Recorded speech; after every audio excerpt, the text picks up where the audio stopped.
introduction and for all your support. So my name is Matthew Erie. I'm an associate professor at the University of Oxford, and I'm one of the co-chairs of the Asia-Pacific Interest Group, along with Professor Chirban Zhao of the University of International Business and Economics in Beijing. So what is the Asia-Pacific Interest Group? We're a group of lawyers, academics, policymakers, whose work focuses on questions of international law, both public and private, in the Asia-Pacific region. And we define our group quite eclectically and inclusively in terms of both the professional capacity people bring to the interest group, but also the geographic region they're based in. So we include in Asia, not just East Asia, but South Asia, Central Asia, the Pacific, and so on. As Wes said, since 2020, we've been holding a number of webinars on issues of COVID-19, national security law, ISDS reform, and other topics. We've also started a newsletter on international law issues in the Asia-Pacific region. So really, we're trying to build a community of like-minded practitioners and academics. If you're interested in joining, please check out the ASIL website at www.asil.org. So the main question for today's webinar is really, what are the main issues for the Biden administration as it articulates its foreign policy toward Asia, and what are the implications of this foreign policy for international law in the region and beyond? So by way of background, the Obama administration promised to pivot to Asia through the Trans-Pacific Partnership, the TPP, by strengthening treaty alliances with Australia, Japan, and the Republic of Korea, and increasing US military presence in the Pacific to balance China's growing presence in the region. However, in the past 4 years, under the Trump administration, we've seen the abandonment of the TPP, the implementation of trade sanctions against Australia, Japan, and South Korea, and a trade war with China. So the Biden administration, and we're getting toward the 100-day mark now, I think it is tomorrow, thus inherits a mixed legacy against a number of critical developments, including the ongoing pandemic, a globalizing China through such initiatives as the Regional Economic Comprehensive Partnership, the RCEP, and the Belt and Road Initiative, and human rights crises in Xinjiang, Myanmar, and Kashmir, to name a few. Overlaying these developments, the image of the US as a pillar of the international legal order has been tarnished in Asia and beyond. Consequently, the Biden administration's foreign policy in Asia and its promotion of international law will be concerns of widespread interest in the years to come. So at this point, I'd like to introduce our excellent panel of speakers, and there's just been one change. Unfortunately, Professor Siddharth Malavarapu is unable to join us today. So beginning with our first speaker, Professor William Burke White. Professor Burke White is the Richard Perry Professor at the University of Pennsylvania Law School. He is also the inaugural director of the Perry World House, also at the University of Pennsylvania. He is a leading expert on US foreign policy and international law. He worked in the US State Department 2009 and 2011 under Secretary Clinton on issues of international organizations and global governance. He's currently working on his book project entitled The New Geography of Global Governance and How International Law Got Lost. Our next speaker is Professor Yurika Ishii of the National Defense Academy of Japan. She's an expert in public international law, in particular law of the sea, international criminal law. She's been a visiting scholar at a number of prestigious institutions throughout the world and very active publishing in her field.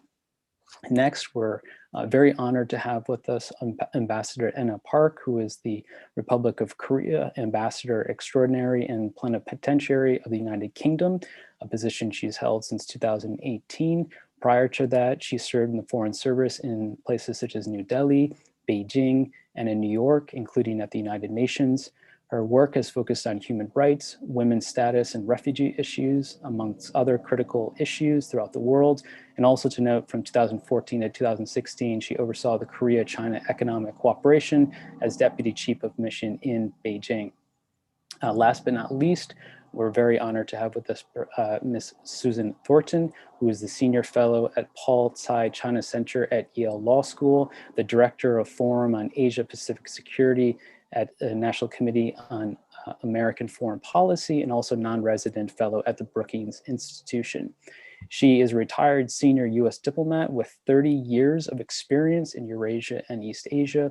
And until 2018, she was the acting Assistant Secretary for East Asian and Pacific Affairs at the Department of State, leading U.S. Policy towards East Asia. So those are our excellent panelists. The structure of our webinar is going to be as follows. Each panelist will speak for about 12 to 13 minutes from their perspective. I will then ask a question to the group at large, and then lastly, we will open it up to the Q&A. So beginning with Professor Bill Burke-White, really the question here for Professor Burke-White is, what is the overall structure of international law under the Biden administration? How is it taking form? What does it look like? And in particular, what are the challenges the Biden administration faces vis-a-vis Asia? So now, Professor Bill Burke-White, I turn it over to you. Thank you. Thanks, Matt. It's a pleasure to be here, and thanks to ASIL for organizing the work of the Asia Interest Group under your leadership, Matt, has been fantastic, and delighted to help support that.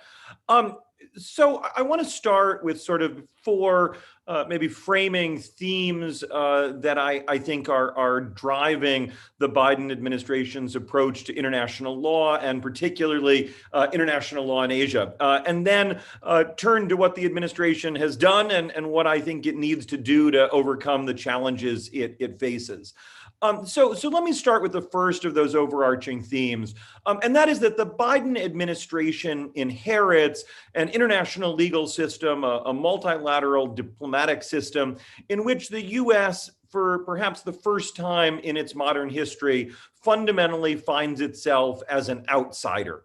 I'm not going to completely or exclusively throw the prior administration under the bus for this. I think it's a trend that has been developing for far longer than the last 4 years, but rapidly accelerated in the last 4 years.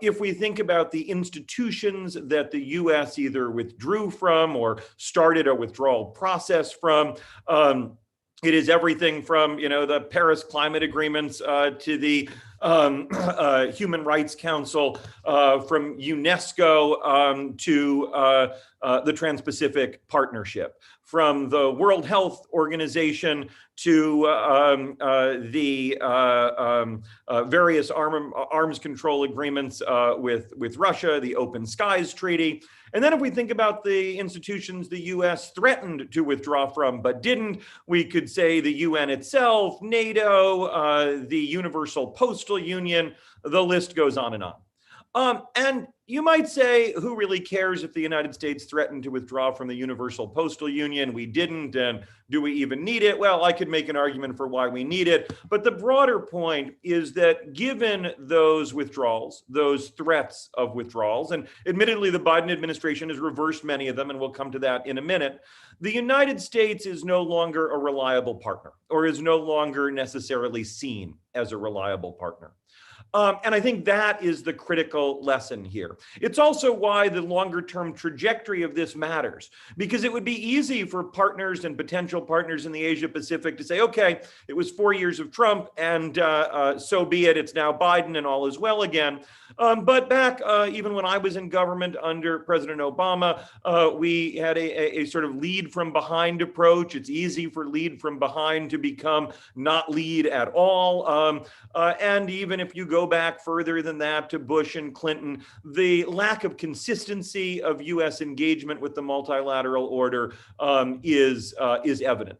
I think this is particularly difficult in the Asia Pacific, precisely because the Asia Pacific international legal order is far less institutionalized than in other parts of the world. And where the order is institutionalized, you have to make a firm decision to exit an institution, to not show up for a meeting, or not provide a sort of leadership role.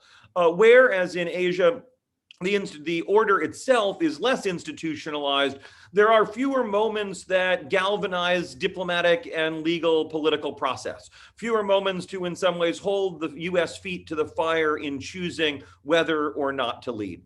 And so the Biden administration inherits a world where the US is an outsider, where other countries have to question whether we will be there when they need us, whether we actually are invested in the order we helped create after World War II. And I think that will be a framing challenge for the Biden administration, but also very much a defined reality.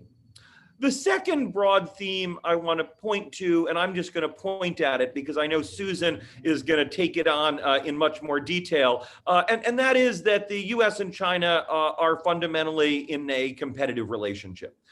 And as a result of that, international law, multilateral diplomacy, whether we like it or not, will be defined in part by US-China cooperation.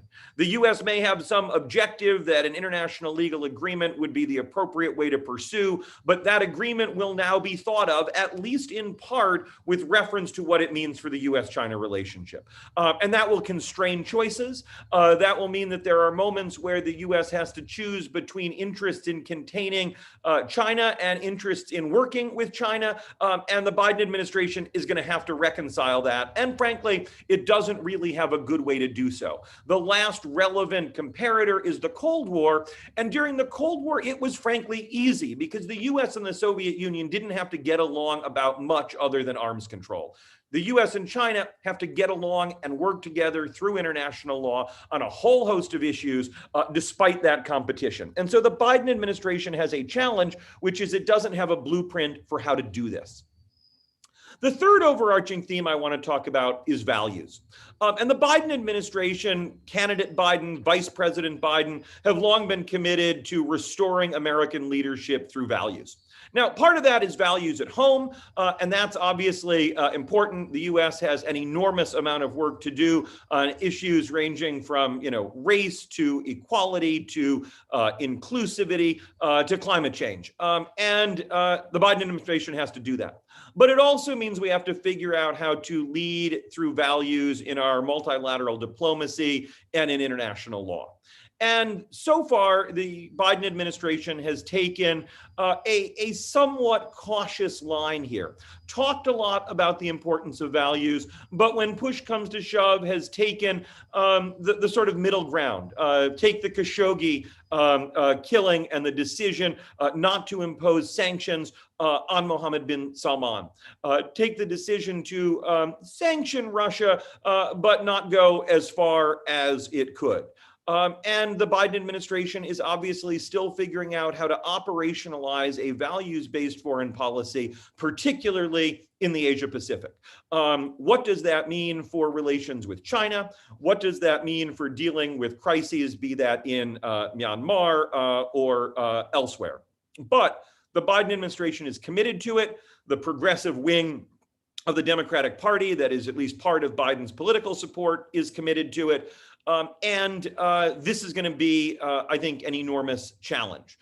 My answer is that part of what the administration has to do here is work with countries that share its values and commitment to democracy as a starting point in its international legal and multilateral engagement. That means focusing a great deal of diplomatic and political energy on countries that we share more than just passing interests with, that we are committed to a common set of values, even if we don't live by those values at all times, though we should. Now, that might mean, you might think, well, then the US is going to start with Europe, where there's perhaps a longer history of shared values and more commonly held values than we might see in parts of Asia. I don't think that is necessarily the way this has to play out. If you look at the administration's commitment to the Quad over the past 2 weeks, I think there you see very clearly a desire to prioritize working with partners that, again, we share something deeper with. And that doesn't mean you don't go work with countries with whom you don't share those values, but it means you start where you share values.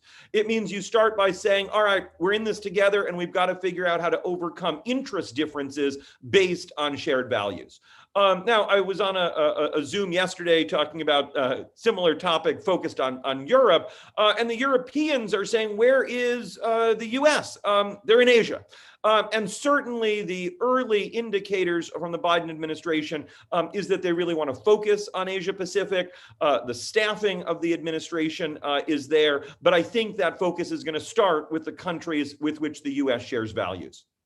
All right, fourth big point is that the international legal institutional order is fundamentally, to borrow from Tom Hale's book title, gridlocked and not working very well. The UN Security Council did close to nothing during COVID. There's not a lot of opportunity to move the ball forward there. The WTO is seized in its own paralysis, partly due to the United States. The WHO is both overwhelmed with and overwhelmed by COVID. I could go down the list. But the large traditional organizations of the international legal system, the big legal institutional structures, aren't working very well. And I think that will push the United States to think a lot more about alternative institutions, less formal institutional arrangements, using groups like the Quad in the Asia-Pacific region to drive forward agendas that might have once been beyond the agenda of that format. Working with coalitions of the willing, I hate the term, but I think it means something different here than how George Bush used it. Countries that have both the capacity and willingness to solve whatever the problem at hand is. And boy, those problems are real, and they run from transnational threats to regional security issues. So I think we're going to see a focus on alternate institutions.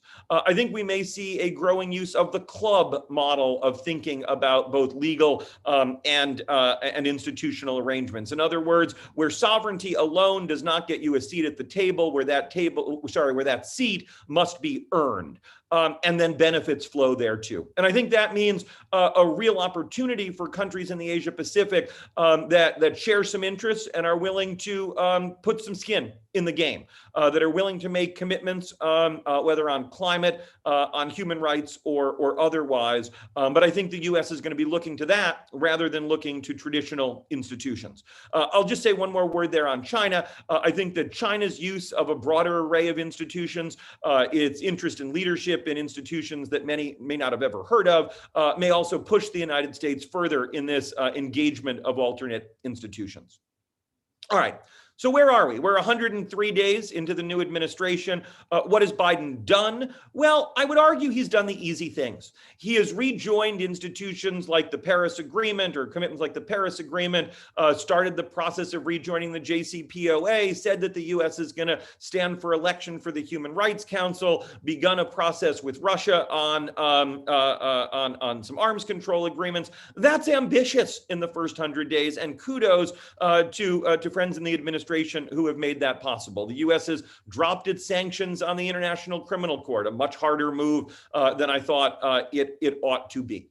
But what has the Biden administration not done? They fundamentally haven't answered the question of what role multilateralism and international law are going to play in this administration. There is no legal advisor at the State Department, nor is there a nominee for the legal advisor.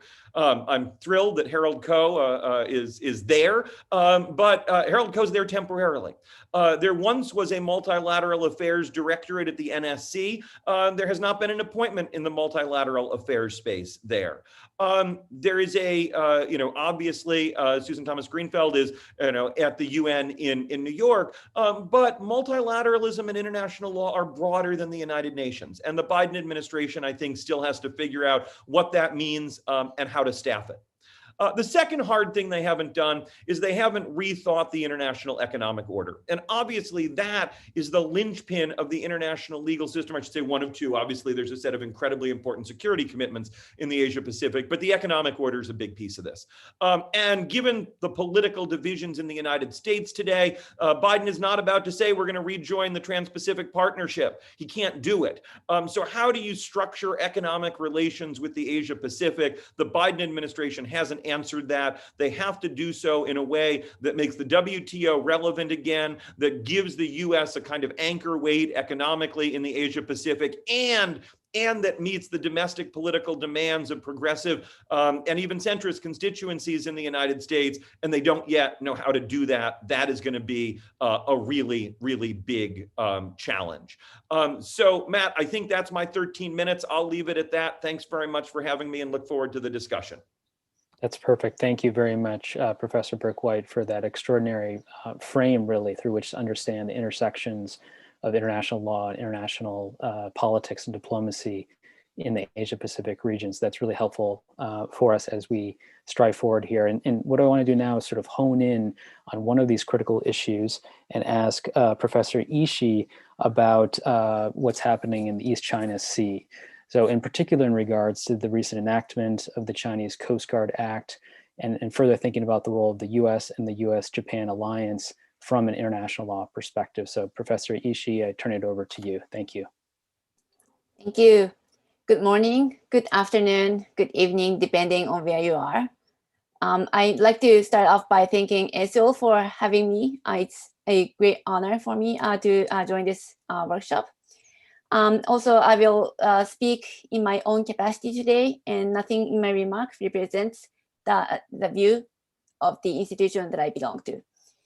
So I will now share this slide with you. Hope it is working. I will focus on maritime security issue in the region. And for this purpose, I will comment on two interrelated but independent issues. The first is on the maritime disputes in East China Sea and South China Sea, and the impact of the Chinese Coast Guard law, which came into effect almost 3 months ago. The second is the role of international law in the context of securing free and open Indo-Pacific.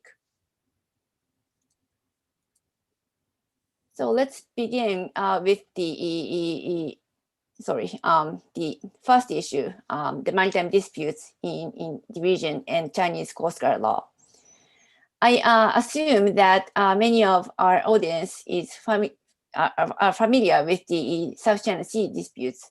But again, the map shows the disputes in the maritime features and energy sources. In the context of East China Sea, there have been disputes over the overlapping EEZ and continental shelf among China, Japan, and the Republic of Korea. And in particular, Japan has contested against China's unilateral development of the continental shelf and its behavior in the territorial sea of the Senkaku Islands.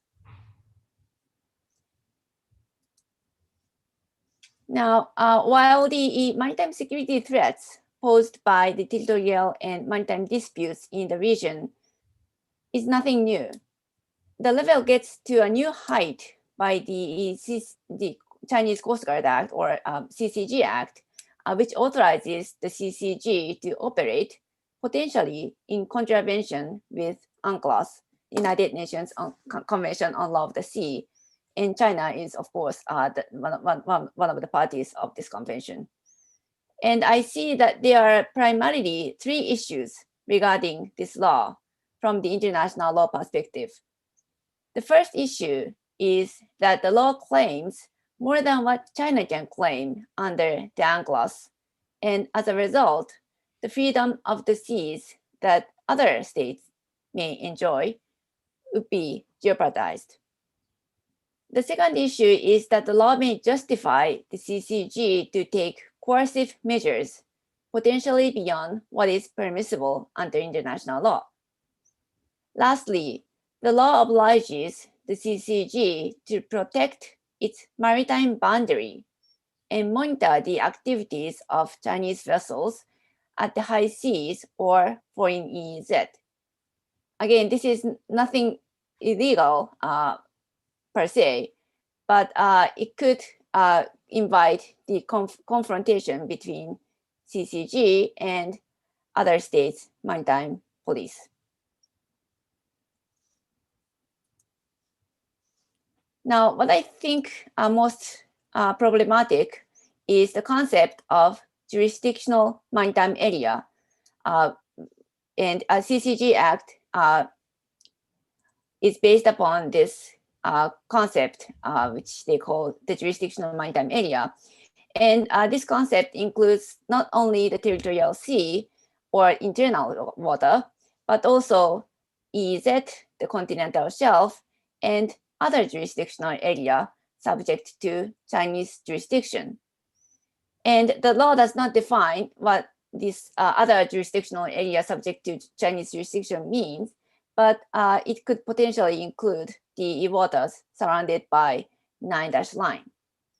Now, as we all know, UNCLOS defines the maritime zones that the coastal states may claim and stipulates how zones are to be delimited and sets out the respective rights and obligations of coastal and other states therein. The most important line here is the outer limit of the territorial sea, because beyond this line, every state enjoys the freedom of navigation and other lawful use of the sea.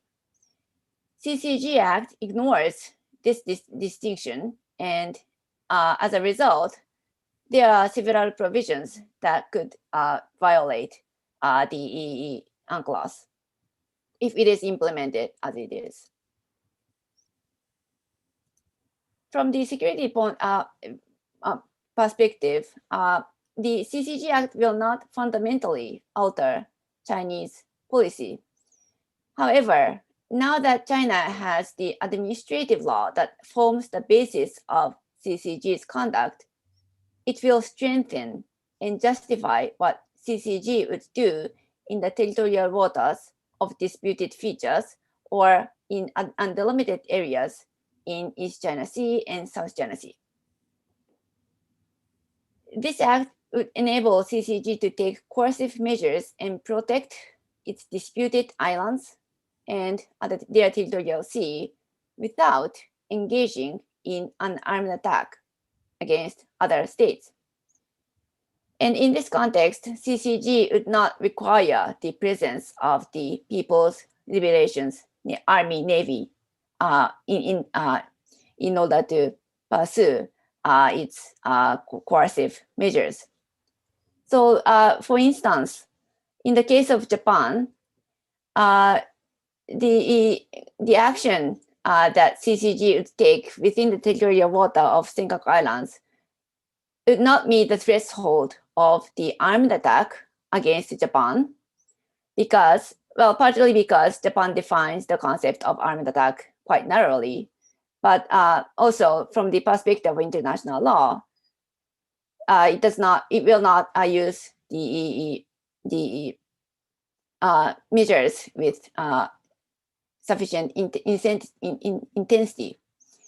It will not have the scales and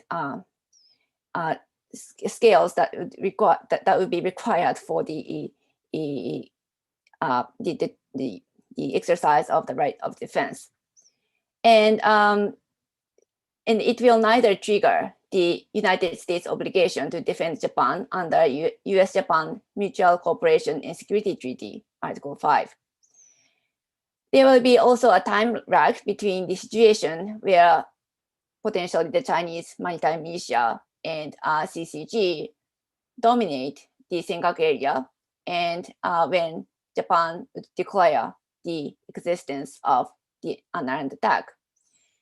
So there are legal and operational security gaps within Japanese domestic law as well, but CCG Act will allow the institution to exploit that gap.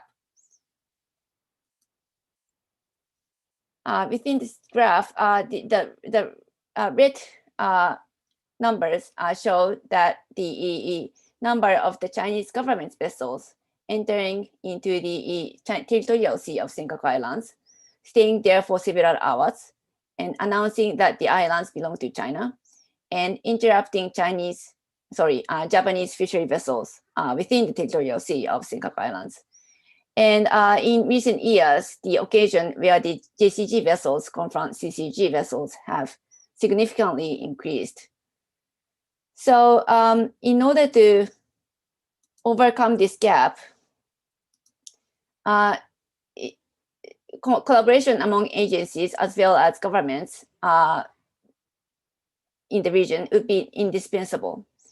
And it will include information exchange, close military cooperation, and the escalation management within the region.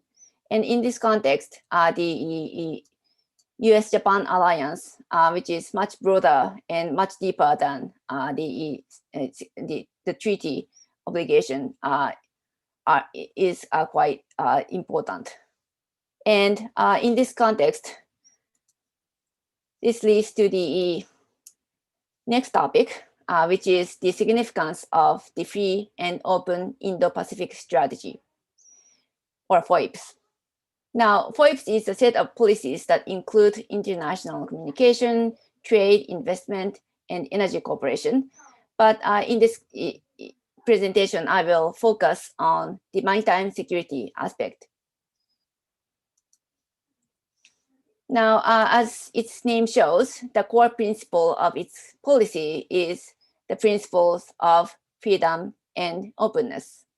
And as it is mentioned, in this March this year, the Quad, Quadrilateral Security Dialogue Summit adopted a statement reaffirming a shared vision for the free and open Indo-Pacific. And this statement reflects the belief of the parties, namely Japan, the United States, India, and Australia, that the principles of freedom and openness have to be the basis of the international order in the region. Now, the key questions here are why Voip strategy in this region are necessary, and whether the countries in the region would accept these principles as they are.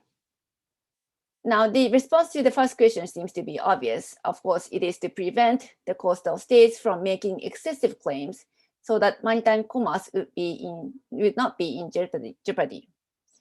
However, the issue is, it is not only China, but other regional countries tend to make excessive claims beyond what they can have under UNCLOS. And it could potentially jeopardize other states' freedom of seas. Furthermore, excuse me, so this is the second slide, but and furthermore, I have to mention that China is also trying to institutionalize the international cooperation. And as an example, in the context of the security cooperation, there has been a conference on interaction and confidence in building measures in Asia, which is based on the geographical closeness. Now, that means that China could exclude the countries that is not in the region, and the countries have to choose the basic principles and the direction, which could lead the regional order. Now, the United States version of Voip, which was adopted in 2017, has an aspect to encounter China's Belt and Road Initiative, or BRI. And experts point out that this strategy is based on United States' traditional approach since World War II to prevent the emergence of a regional hegemon, especially in the eastern rim of the Eurasian continent. Now, it also allows the United States to pursue the principles and value interests that US considers essential, of course, include human rights or democracy, but also the open investment and transparent agreements, as well as the freedom of the seas. Now, the Voip strategy is based on the inclusiveness on its face. So in other words, the idea is that if China accepts and complies with these fundamental principles, then there is a possibility that the United States cooperate with China. However, both Trump and Biden administration maintains that the US competes with China. And in addition, China's behavior often contradicts the core principles. And that has been the reason that escalated the US-China competition. Furthermore, the Trump administration pursued the policies to select countries based on the trust to create certain exclusive groups, such as Clean Network or Economic Prosperity Network or a 5G Green Path. And the Trump administration's condemnation of China's conduct in the South China Sea is also an example of such an exclusiveness. So, these are the features that characterize the Voips strategy during the Trump administration. And for the Trump administration's America First foreign policy and economic interdependence between China and regional countries, this Voips strategy has been subject to certain limits, and the countries would have to have a fine way to overcome these limits. Now, compared to the US version of VoIP, Japan has eased the aspect to counter or compete with China when it designed its own VoIP policy in 2016. Now, the geographical area that Japan's VoIP covers is wider than the United States VoIP. It covers the whole Indian Ocean and the Pacific Ocean. It connects the Asian region and African continent. So states in the region, as well as the United States, would have to choose the direction for creating the legal order and how to take a balance between the competition between the United States and China and the promotion of free and open international communication. And all right, in this Professor context, Ishii, if you can please yes, wrap up. Thank you. Yes. Okay. So my final word is that that the importance of the rule of law should be upheld both in diplomacy and maritime security. So I will stop here, and I look forward to the discussion.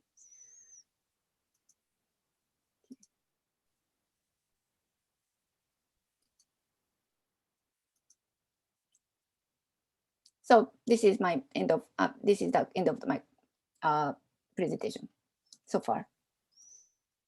Thank you very much, Professor Ishii. And I apologize because I'm having some connectivity issues. That was a superbly helpful deep dive into the issue of maritime disputes in the East China Sea and the numerous legal and diplomatic moves, bilateral and multilateral, that the powers are making there. So thank you very much for that analysis.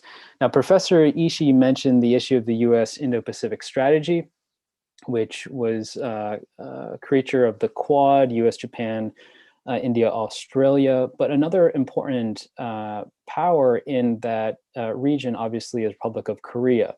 And South Korea has to obviously balance its relations with China and with the US at the same time. So at this point, I'd be very appreciative if we could hear from Ambassador Park in terms of understanding the Korean perspective on the US Indo-Pacific strategy. Ambassador Park, please, over to you.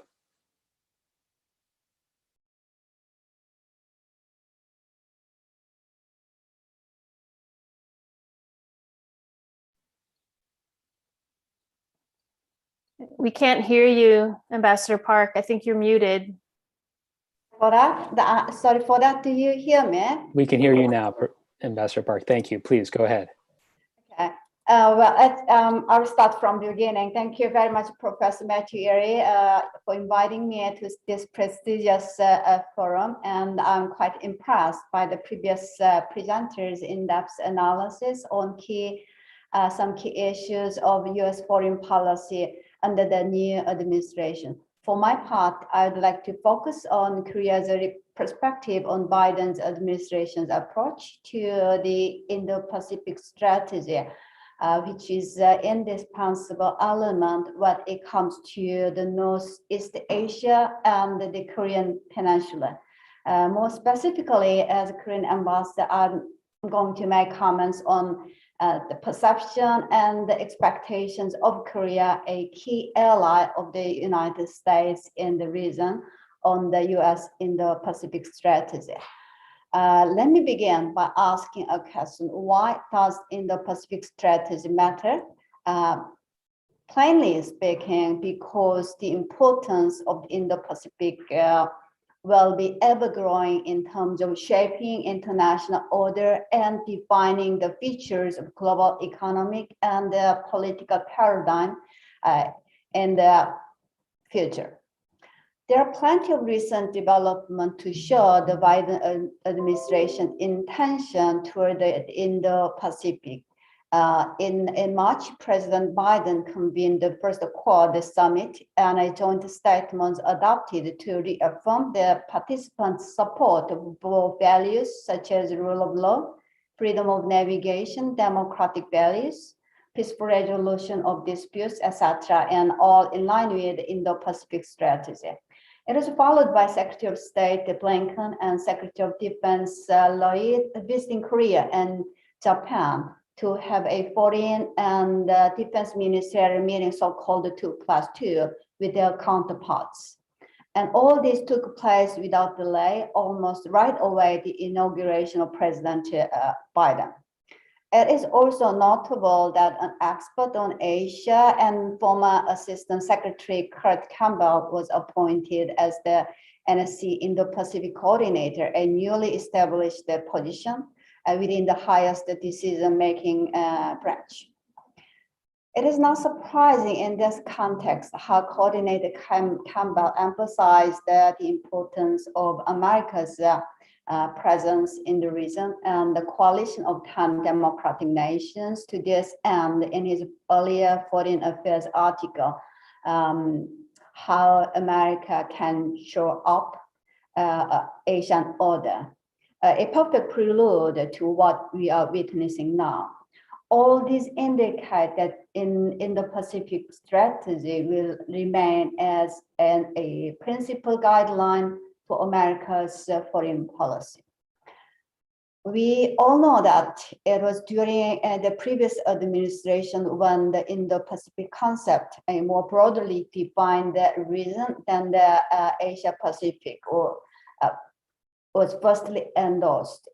Almost uninterrupted successions of the Indo-Pacific strategy from the previous administration, however, does not mean that the U.S. will just continue its previous endeavor to strengthen its presence in the Indo-Pacific in the same way. In fact, it is a notable departure. There is a notable departure from the previous administration's approach to the strategy. The notable departure is seen in two aspects, among others.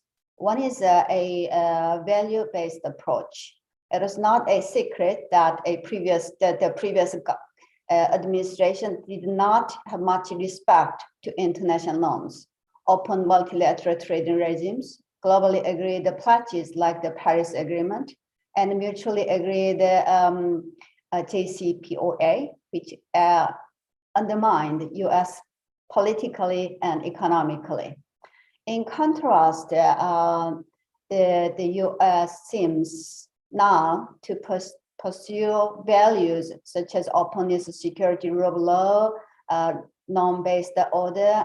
In this regard, in this region and beyond, the so-called free and open Indo-Pacific concept crystallize all these values, and as a promotion will naturally lead to creating a regional presence of the US supported by like-minded allies and partners. Secondly, is the incumbent administration's efforts to pull its allies and partners together once again in pursuit of strategy's core values. As I briefly mentioned, that the administration is reaching out to its allies and partners quickly. After the 2+2 in Korea and Japan were followed, to name a few, were Loy's visit to India, Secretary Blinken and Loy's joining in the NATO foreign ministers meeting, EU-Belgium foreign ministers meeting, and President Biden's participation in the virtual EU summit. All this took place just within a month, which is surprisingly swift. The administration is also diversifying its partnership framework by seeking cooperation with different set of countries on different issues. For example, D10 seems to be focused more on technology and supply chain issues, Quad on security issues, traditional and non-traditional alike.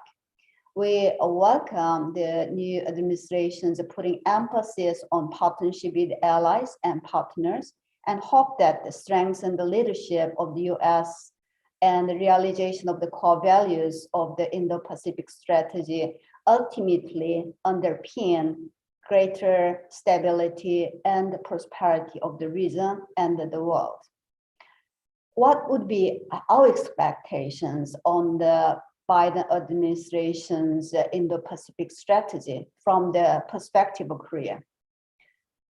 It is very timely that the US finally intends to demonstrate its global leadership in promoting peace and prosperity in time when institutionalization of norms and cooperation is more necessary than ever before, in the face of unprecedented global challenges such as COVID-19 and climate change. We also expect the new administration's commitment to partnership dispels. The new administration's commitment to partnership dispels existing concerns and disappointment that the US recently had been seeking quid pro quo transactions or attaching some preconditions for cooperation, even in its relationship with long-time allies and partners. Korea is also playing its part for peace, prosperity, and better governance in the region. For example, we are discussing with the US on the ways to promote peace and prosperity while adhering to the principles of openness, inclusiveness, and transparency in line with our new Southern policy toward Southeast Asia. I think it is the right time to visit the elephant in the room, US-China relations. The future of US-China relationship is one of the first and foremost concerns for many. This holds the key to how the current international order will be reshaped. Given the continuing trend of narrowing gap in relative power of US and China, the elements of competition and the friction are likely to grow in such areas of trade and technology. Rule-based management of such elements will help prevent them from spiraling out of control. It remains to be seen whether and how the vacuum of global leadership and the Trump period will be filled by the US and China. At Alaska meeting, Secretary Blinken mentioned that US relationship with China will be competitive when it should be, collaborative when it can be, adversarial when it must be. It would not be a Korea only who expects the US strategy will lead to less adversarial but more collaborative relations while consolidating core values of freedom, democracy, and open society in a strategic way in this region. The two countries must find a way together to urgently show up a weakened global consensus to cope with worsening global challenges. It is evident that US cannot engineer global solutions to the mounting global challenges alone. And the failure would push the world into an uncertain and turbulent era. This must be avoided for their own enlightened self-interests. I hope that China comes one step forward to cooperate in a constructive manner with all stakeholders and the reason for the common good of all. In Northeast Asia, the US-China relationship is also quite crucial to the management of Korean Peninsula issues. Any perceived gap in respective positions of the US and China will be exploited by DPRK, North Korea, thus hampering the prospects of a negotiated settlement. Both US and China must accept their shared responsibility in ensuring peace and stability on the Korean Peninsula while endeavoring to achieve complete denuclearization. Mutual inertia and blaming games when confronted with the DPRK's brinkmanship does not help. The buck stops with them. Unless the DPRK sees the convergence of the minds between the US and China, solutions will remain out of our reach. The DPRK will not take any meaningful steps for denuclearization without a corresponding carrots by the United States, which are supported by the threats of sticks by China. The current stalemate is mainly the outcome of the reverse combination of the above. One more point I'd like to make in this regard, we strongly believe that the US should not go back to Obama's strategic patience. So we should not waste our time waiting for DPRK to act first. Time is not on our side. As recently confirmed by President Biden to President Moon of Korea over the phone, the Republic of Korea is the linchpin of peace and security in Northeast Asia for the US and vice versa. US deserves a big credit for the exceptional rise of ROK from Western country to the 11th largest economy in the world with a mature and prosperous democracy within a generation. The ROK is so proud of its achievement and ready to contribute to peace and prosperity, not only in the region, but also around the world. Last but not least, I hope that Biden administration's efforts toward the restoration of regional and global partnership may lead us to the recovery of Korea, US, Japan trilateral and the Korea-Japan bilateral cooperation. Korea and Japan share many interests, both tangible and intangible. The two countries are still one of the largest trade partners to each other. We share United States as an ally, letting alone common values such as market economy and democracy. This will ultimately further foster the US, ROK-US alliance and the trilateral security cooperation, enabling us to overcome the legacy of the Cold War on the Korean Peninsula and expedite the progress toward complete denuclearization of North Korea. Well, that takes me almost to the end of my presentation. Thank you for your attention. It's a great pleasure to be part of this webinar along with experts of international law and foreign policy at a critical time when enormous challenges are emerging and American leadership is to meet those challenges is being tested. For my conclusion, I can assure that Korea as a middle power will continue to play our role in building a better world based on our common values, like freedom, democracy, open society, and norm-based order. I repeat those values because they are so important. In this context, I'm also very much delighted to tell you that Korea is joining the upcoming G7 summit in Cornwall, along with the United States, Japan. We are participating as a guest, and Korea's active contribution to the discussion of global health, climate change, democracy, and etc. will never stop. Thank you. Excellent. Thank you, Ambassador Park, for your expert comments. One of the things we heard from Professor Burke-White was that the Biden administration needs to reach out to allies in the region that share its values. And it sounds like, from what you're saying, is that the free and open Indo-Pacific strategy may be one manifestation of those common values, but obviously the complication is China. And so these are an evolving set of relationships, particularly as they impact the Korean Peninsula situation. So thank you again for your thoughts on those matters.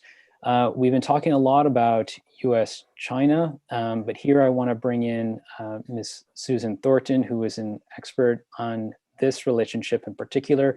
I'd like to ask her to speak to the U.S.-China strategic competition. What are the prospects for cooperation and potentially impact on international law? So Ms. Thornton, over to you. Thank you. Great. Thank you so much, Matthew, and thank you to ASIL for having me. And I'm really humbled to be here among such august company this morning. And I've really enjoyed all of the presentations, and I think everybody's touched on really crucial points.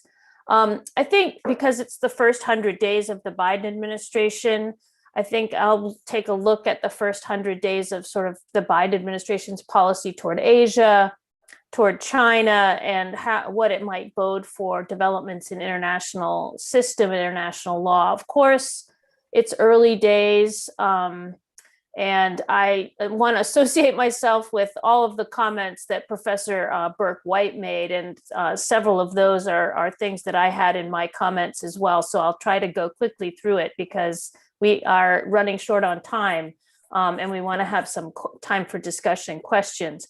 But I see several positive trends in the first 100 days on policy toward Asia, many of which have already been mentioned. I also see, though, several challenges, and those are associated with the issues that people have raised surrounding the U.S.-China relationship. So first of all, I completely agree that it's been so gratifying to see the quick moves by the Biden team to reach out to U.S. allies and to repair those relationships that were so damaged in the last 4 years. I think they've done a good job in projecting an attitude of wanting to listen to others and showing that we seek real partnerships. And I think that this change has been welcomed, and it also allows America to return to genuine diplomacy, which I frankly have been worried that we have forgotten how to do. So I'm glad to see that. Also, given the priority that many of our allies place on multilateralism, I think they've also welcomed the numerous steps that Professor Burke-White mentioned by the U.S. to rejoin and reassociate itself with multilateral institutions and arrangements. The things he mentioned, rejoining the WHO, the Paris Climate Accord, the UN Human Rights Council, JCPOA, the joint cooperation arrangements on the Iran nuclear program that we are currently continuing to discuss in Vienna, renewing the New START treaty with Russia and continuing arms discussions with them, canceling the sanctions on the International Criminal Court officials that were put on by the last administration, approving the new Director General of the WTO, et cetera. Those are all definitely welcome moves, as is the announcement of U.S. withdrawal from Afghanistan, although overdue, but certainly welcome news to most of the U.S. allies. I think this all supports the Biden team's frequently mentioned commitment that the US will be a supporter of and working with its allies to boost the strength of the international rules-based system. And of course, another good development, Biden has also personally stressed the need to show that democracies can deliver results, particularly in the wake of COVID and political chaos in the United States. And he's insisted he'll hold a summit of democracies at some point this year. And that his outreach to allies, as has been mentioned, is based on a shared commitment to values. And I think this security team in the first 100 days, the national security team of President Biden has done a good job in stressing the importance of values to US foreign policy and has really put human rights kind of back in a prominent place in US policy once again, which I also think is welcome. And I think all of these moves, multilateralism, values, allies, help align the US approach to the world with our traditional national identity, with our values, with our comparative advantages. And that's important because I think US foreign policy had lost its way for a while here. And it's not just the last administration, but going back a while now. This helps make it clear that the US administration understands also that the international system and the world is changing and undergoing structural change. And I think that's something that the US has been in denial about, frankly, for the last several decades. And so I hope that realization will help us to start adjusting and prudently being proactive about those changes as opposed to just reactive. And as we come out of this unipolar order, I think many would argue that this unipolar order that started with the collapse of the Soviet Union probably ended around 2008 with the great financial crisis and the creation of the G20. But this transition to a multipolar world, I think the US under Biden, as opposed to Trump, does realize it can no longer merely assert sort of dominance, but it has to work with others to achieve its objectives and strengthen the international system to preserve stability and prosperity. Now, I do agree with Professor Burke-White that this is not a complete realization yet, and the US is still uncomfortable with all of this, and we haven't taken very well always to multilateralism and constraints on US power. But I think we are, getting there slowly. So what are the areas that I see that are potentially going to cause some friction or problems in moving ahead in this way, and that sort of present some contradictions in what I see the Biden administration talking about? The Biden administration has frequently noted that their top priority is to repair and heal American society, strengthen our democracy and economy, re-engineer the competitiveness at home, build up our innovation base. And they've stressed this foreign policy for the middle class. And I think we should not underestimate the domestic drivers of everything that they're doing, including on foreign policy. So this foreign policy for the middle class, I think, speaks to that. And Biden's national security advisor, Jake Sullivan, has repeatedly emphasized, domestic employment creation and innovation as the essential parts of their calculus on this. Which appears to mean, continued support for a certain amount of protectionism and expanded investment in export controls, particularly with respect to China, especially in technology-related industries, and the absence of a real US agenda to promote any kind of trade liberalization in the world. And I think these are major departures from traditional US foreign economic policy that's always emphasized free and open markets, liberal principles. So I think it remains to be seen how sweeping or successful this will be in practice. And the absence of a compelling US trade agenda in either Europe or Asia at this point leaves a question mark. And I think the US has definitely seemed eager to have others adopt its avoidance strategy toward trade and investment with China, and regards basically the recent trade agreements, like it was mentioned, the Regional Comprehensive Economic Partnership, which was the trade agreement in Asia that was recently signed late last year, and then the China Agreement on Investment with Europe, the CAI, is another one that I think the administration is regarding with a lot of skepticism and misgivings. So a second aspect of Biden's domestic renewal focus is that the administration is going to lean heavily on this anti-China narrative in order to galvanize bipartisan support and American public opinion toward the allocation of major government investments in infrastructure and technology and human capital from federal government resources. We've seen this a number of times, and administration sources have mentioned even parallels with the presidency of Harry Truman, who similarly sought to sort of galvanize resources for a Cold War military buildup in the late 40s, when domestic constituencies in the US were all clamoring for demobilization after World War II.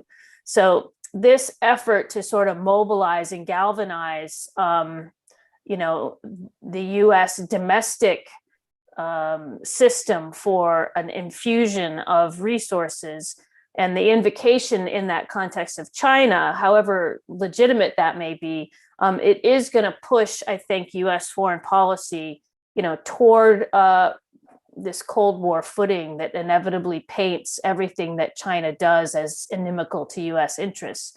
And part of that will be a reaction by the US public. And you see that this is basically already happening. According to Pew Research polling, unfavorable views of China in the United States have gone from a fairly stable, roughly 50% unfavorable on China in the US over decades, to now almost 90% in the course of the last 5 years, which is just a dramatic change. And this is, of course, no doubt partly due to the COVID-19 pandemic and the association of that with China. But the negative rating for China has increased just under Biden in the last 100 days. So that really shows you how little political space there is in the US to pursue anything that could be construed as constructive or mutually beneficial with China. And I have to say, I'm fairly pessimistic on the prospects for US-China bilateral cooperation at this point. Maybe that could change, but there's very little space. And given the domestic imperatives, I think that Biden faces, he's quite conscious of this. So the Biden administration so far, and they've put out their interim national security guidance, has been quite clear that they view the relationship with China as one of strategic competition, and that China cannot be allowed to displace the United States as the global leader.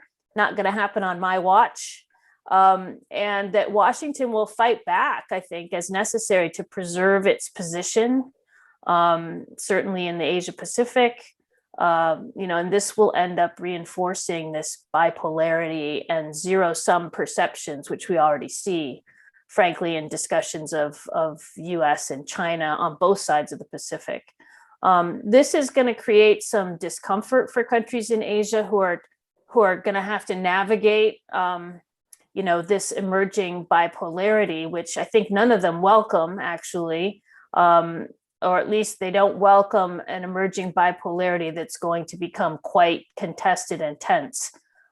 They don't mind, to some extent, having the US and China at a sort of a low level of tension over various issues, but things that are going to force them to make difficult choices they do not welcome. Biden and his national security team has also stressed, like I said, values. And they've said multiple times that, shoring up and strengthening the international rules and institutions is a big part of what they want to do. But I do think there is a contradiction, and I'd be interested in other perceptions, a contradiction between the focus on geopolitical competition with China and this notion of strengthening the rules and fixing multilateral institutions.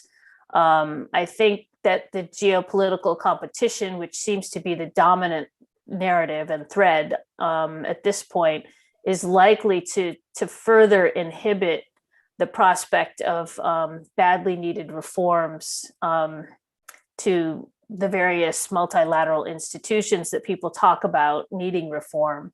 And it may even further undermine these international institutions, like what we've seen with the WHO, frankly, the US-China competition over COVID and the basic mutual recriminations over that has really undermined the WHO, unfortunately. So I think it's imperative to generate consensus around reforms for a strengthened rules-based system that the US supports, but I believe that US allies and partners are going to have a very important role to play in that. And we may, as has often happened in the international system, see leadership from coalitions of non-major powers that want to push forward reforms and strengthen the system. They are the biggest beneficiaries of the system that tries to constrain some of the non-rules-based behavior of major powers. And I think that's going to be even more important going forward in this geopolitical competition between the US and China. So I hope that we see other countries stepping up and not just waiting to be buffeted by the US-China geopolitical competition. And I think I'll leave it there, and maybe we can have some discussion. Thanks. That's perfect. Thank you so much, Ms. Thornton, for your expert and quite sobering reflections on where we stand in terms of US-China relations. And it was utterly fascinating to hear the thoughts in particular about how the domestic is driving the international interests in terms of how the Biden administration is engaging or thinking about engaging with China.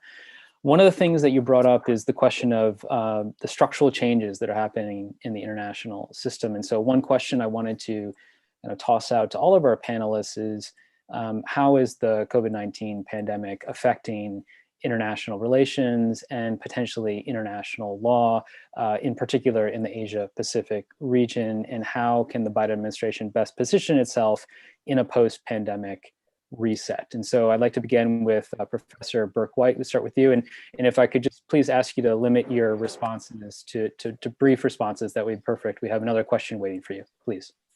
Vaccines, vaccines, vaccines. The United States is uniquely positioned. The EU is now perhaps too, with the Pfizer purchase, to provide vaccines to parts of the world that desperately need it. There is no commodity that the world needs more than vaccines today. And the short answer is this is an incredible opportunity, and that the US should play a global leadership role, galvanizing a vaccine coalition, obviously working with COVAX and Gavi, but this is an incredible moment. We've seen issues with the various Chinese vaccines. We've seen that the Russians aren't supplying the vaccines that they said they were going to supply, or at least at the quality they said. This is America's opportunity to lead the world on the most important issue of the era. Thank you, Professor Burke-White. Professor Ishii, over to you, please. Thank you. I will add two comments from the perspective of the Voips. The one is its impact on the international communication and trade.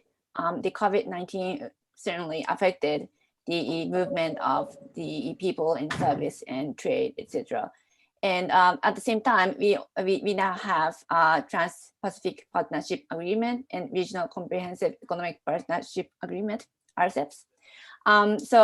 Those new trade agreements would strengthen the regional trade. On the other hand, the global trade is now facing a serious moment.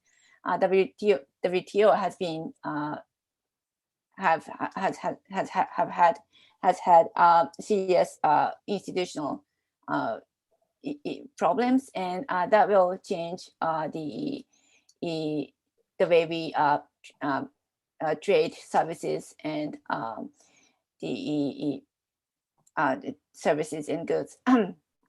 Now, the promotion of digital economy is another issue, I think.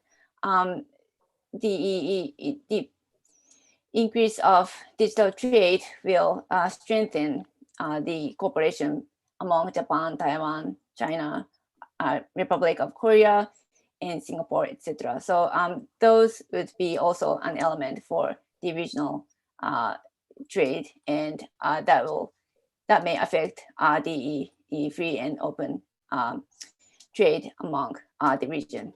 The other point that I'd like to make is the impact on the maritime security. And the COVID-19 actually strengthened the domestic power concentration to Xi Jinping. And it is possible that China would expand its power through increasing the resources to expand its maritime interests. And if there's a vacuum in the security environment, then that will also affect the maritime legal order in the region. So these are my two comments.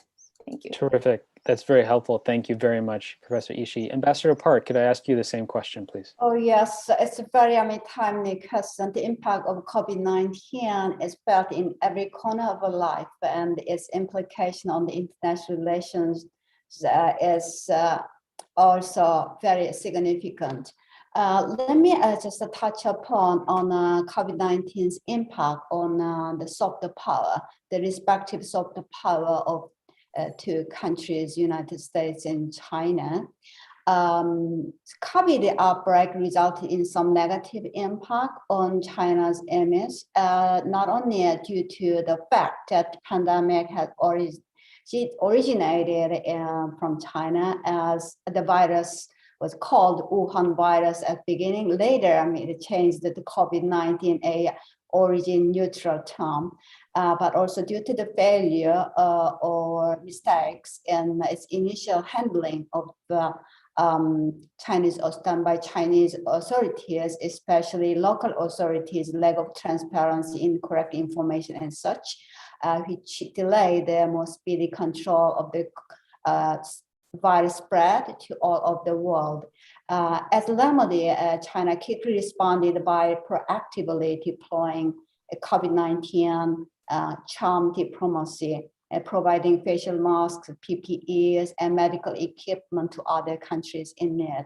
Now, China is exporting more than 60% of its vaccines to others, especially Africa, Latin America, Central Asian countries.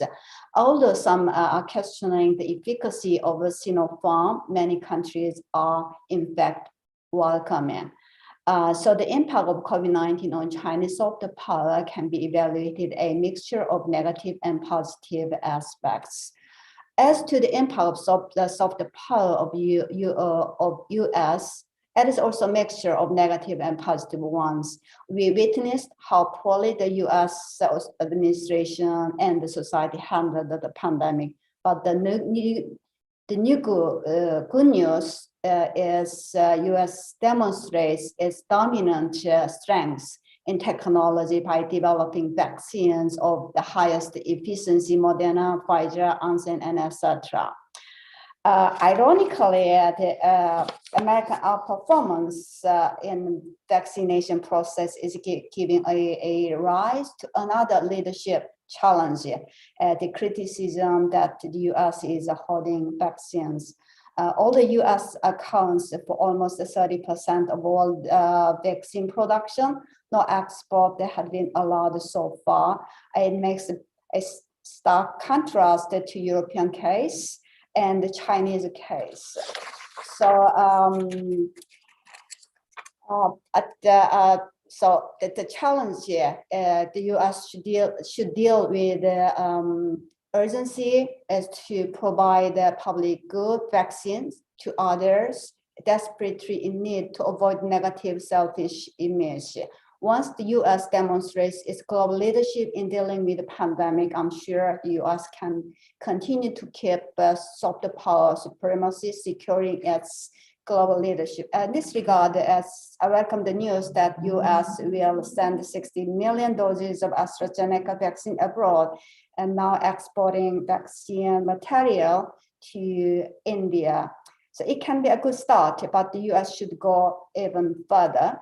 The changing balance of power has not been decided yet, and how it unfolds will be decided more by how America responds to global challenges from now on. So that's my answer.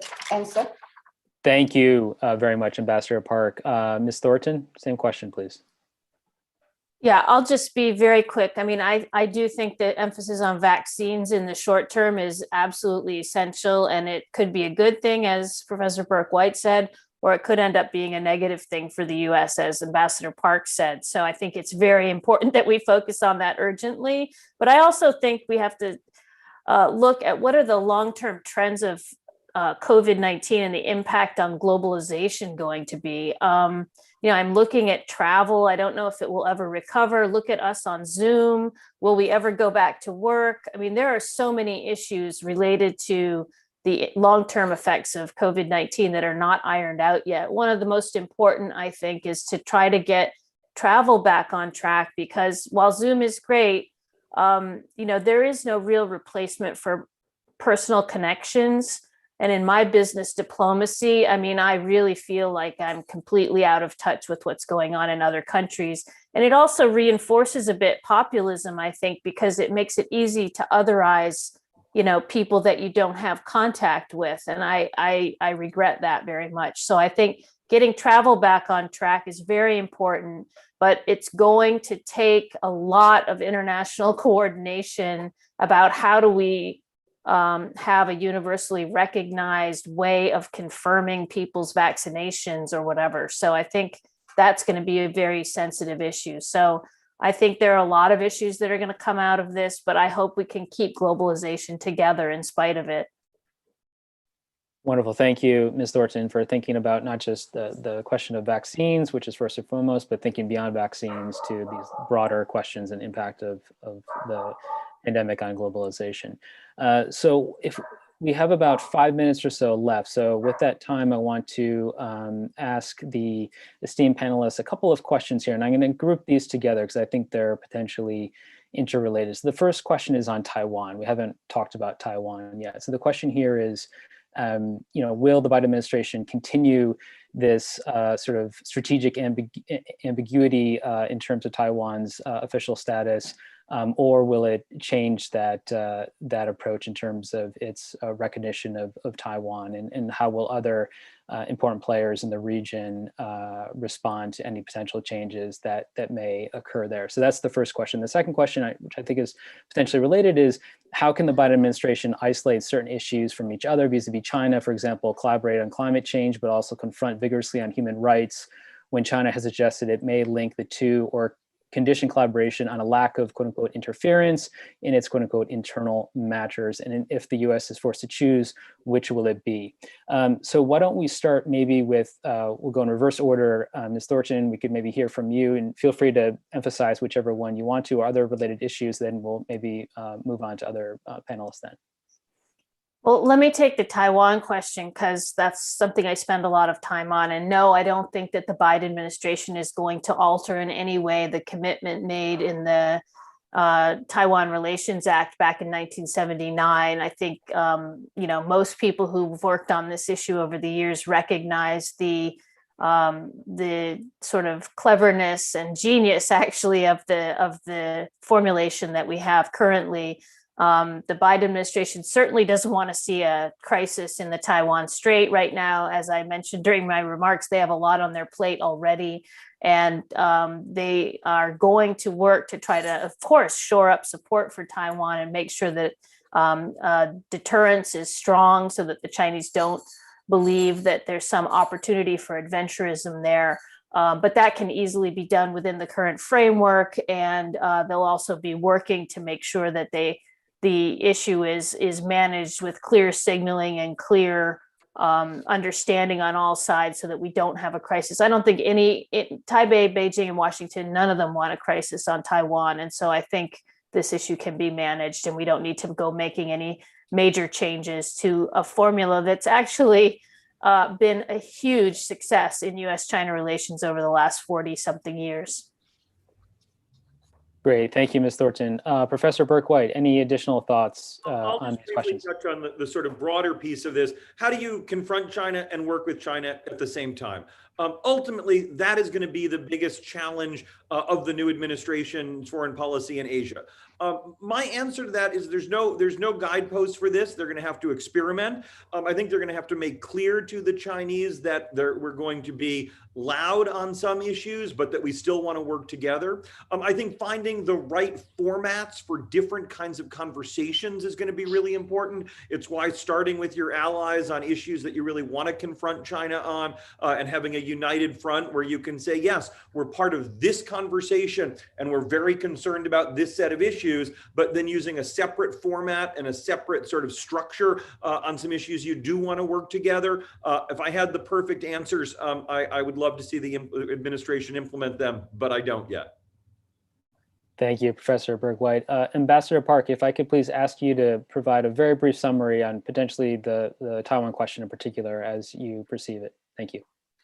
Well, I do not have any specific position to say about the Taiwan issues. And what we want is peace in the region and the stability. So your U.S. policy toward Taiwan should be in line with keeping peace and stability in this region. And I'd like to make a comment on the U.S. policy toward China, on what field you can cooperate and what other fields you try to confront. So I mean, it can be done because some issues are common interests of both countries. Climate change, it doesn't only serve, the U.S. interest, it serves the Chinese interest.